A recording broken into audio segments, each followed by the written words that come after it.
sont mes gringos. FGS. OP.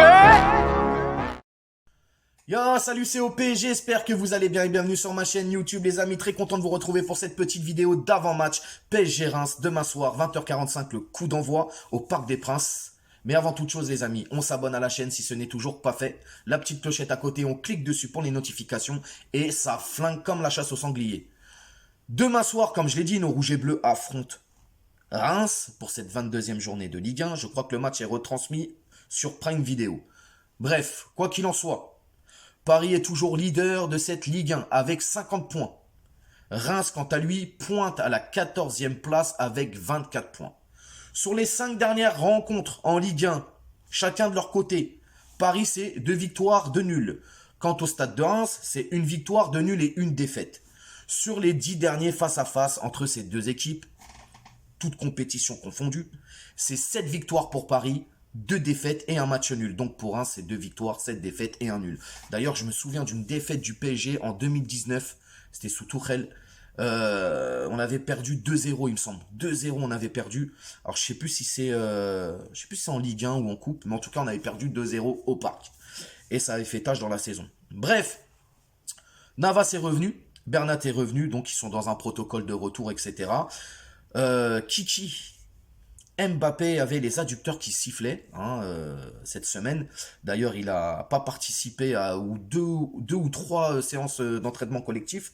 Il était plutôt en salle pour une réathlétisation, on va dire ça comme ça. Ce matin, il était à l'entraînement, mais je l'ai vu un peu sur la retenue. J'ai pas vu accélérer, même dans ses prises de balles, etc. Quand il faisait des passes, tu sentais qu'il était un peu mesuré dans ses gestes. Donc, pour demain soir, par précaution en tout cas, et même logiquement, tu le mets pas titulaire. Donc, mon 11 de départ va se baser sur ce que j'ai pu voir à l'entraînement ce matin.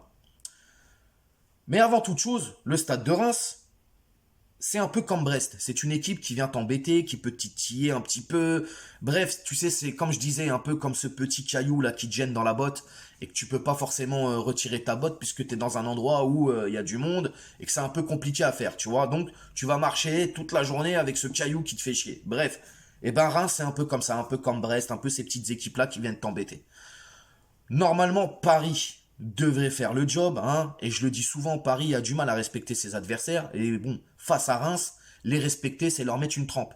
Tu leur mets une branlée, tu rentres à la maison, c'est réglé, t'es tranquille. Mais attention, comme je l'ai dit, on a pu aussi voir Reims, ces dernières années, nous battre, en plus à domicile, ce fameux 2-0, comme je vous le disais. Donc, Paris, sérieux, concentration, les grandes échéances arrivent. C'est là qu'il faut commencer à se mettre en rouleau compresseur, en mode. Tu vois, t'écrases, et après on verra au PSG Real. Pour cette composition, les amis, donc comme je l'ai dit, je me suis basé sur ce que j'ai vu à l'entraînement ce matin et sur toute cette semaine. Je milite pour une défense à 3 et je pense que demain soir, on aura la chance de voir cette défense à 3 dans un 3-4-3. Donnarumma, pour moi, sera reconduit dans les cages puisque Navas revient. Donc, Donnarumma dans les cages. Dans l'axe, on aura Ramos, Marquinhos à droite, Kipembe à gauche. Ensuite, sur les côtés, je pense que Kerrer aussi sera reconduit car il a fait un excellent match la dernière fois. Donc, Kerrer à droite, Mendes à gauche. Pour le milieu de terrain, Verratti, Paredes. Pour moi, c'est ce qui était le plus équilibré. Verratti, Paredes. Et pour l'attaque, je pense que ce sera une attaque 100% argentin, c'est-à-dire Messi, Di Maria et Icardi. Alors, je ne sais pas dans quelle configuration, mais moi, je vois plutôt Messi en 10 qui va peut-être switcher un peu avec Di Maria et puis Icardi qui restera sur le flanc de l'attaque comme à son habitude. Pour ce qui est du score, les amis, je vois un 4-1. Donc, je vois quand même Reims nous mettre un but, venir nous embêter sur un but. Mais sinon, je vois quand même un score logiquement gros, quoi. On va dire ça comme ça. Donc, 4-1. Je vois quand même Icardi mettre son but, un doublé de Messi. Je pense que demain soir, il va nous faire un gros match. Et un petit but de Marquinhos. Voilà. Marquinhos. J'aurais pu mettre Ramos, mais là, on serait parti dans une utopie. On m'aurait dit, OP, arrête, t'abuses. Dose. Mais voilà.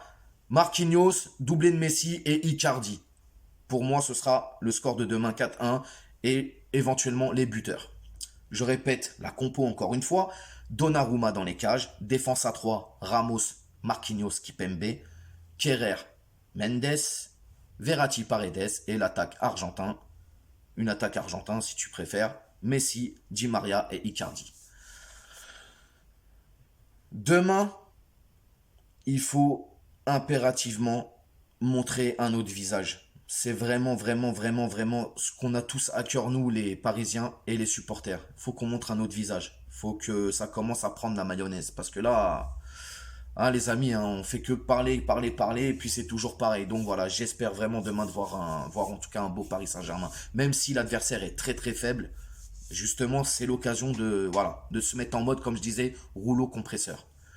Nous allons parler maintenant de Tanguy Ndombele. Donc on sait que le point chaud là, actuellement, la probable arrivée serait Tanguy Ndombele. J'ai vu aussi que par contre ça avait pris un peu du plomb dans l'aile.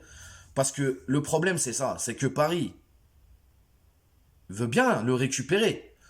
Mais il faut dégraisser. Alors moi les gars, Tanguy Ndombele, je vais pas vous mentir. J'ai beaucoup suivi quand il était à Lyon. Il était très bon. J'ai vu aussi ses matchs avec l'équipe de France. Il était très bon.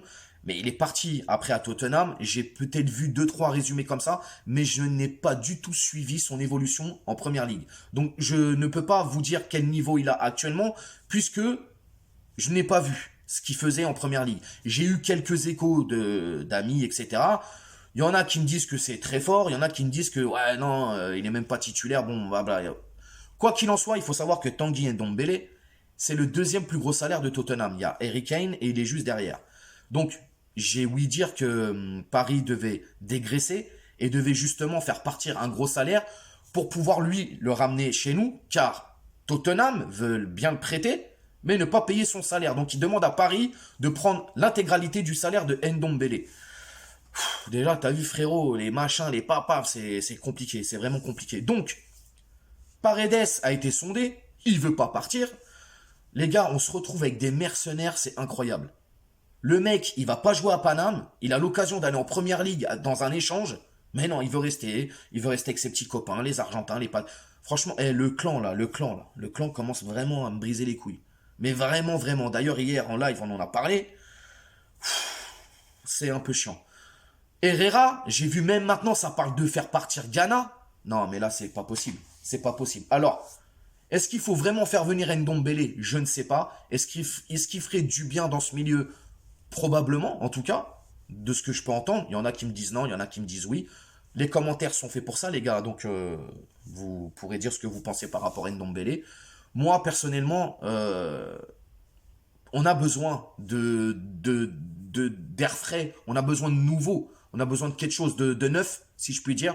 Donc, pourquoi pas avoir. Mais maintenant, voilà, Paris, ils se sont mis dans un bourbier. Hein, c'est ça, à payer des joueurs avec des salaires astronomiques à un moment donné. Bah voilà, t'as le nez dans ta merde et c'est comme ça. Donc, viendra pas, je ne sais pas. Mais en tout cas, s'il vient, bienvenue à lui. S'il vient pas, bah bonne continuation où tu iras. D'ailleurs, je crois que Mourinho le veut à la AS Roma. Donc peut-être qu'il ira à la AS Roma, je ne sais pas. Quoi qu'il en soit, les amis, nous, on se retrouve comme d'habitude demain soir pour le débrief après ce match de la 22e journée de Ligue 1 PSG Reims. Aussi vous dire que tous les soirs à partir de 21h jusqu'à minuit, quoi, tous les soirs sauf le lundi soir, je suis en live sur Instagram. Je te mets le lien en bas. Tu nous rejoins, il y a des débats avec des sujets précis déjà établis. Et puis je fais monter un maximum d'intervenants pour voilà, qui donnent leur avis sur le sujet ou les sujets du soir. Tout simplement. N'hésite pas à t'abonner à la chaîne, partage, like, commente, et puis la petite clochette aussi pour les notifications. Et je te dis à demain. Ciao, ciao!